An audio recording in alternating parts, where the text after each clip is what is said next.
È la 33esima edizione del premio Città di Mestre per lo sport.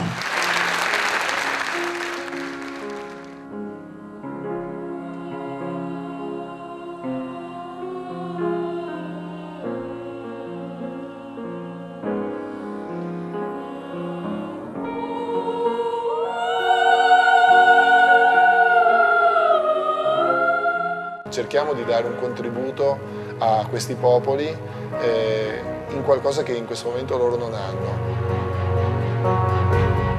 To me, everybody, kick me, turn to black or white.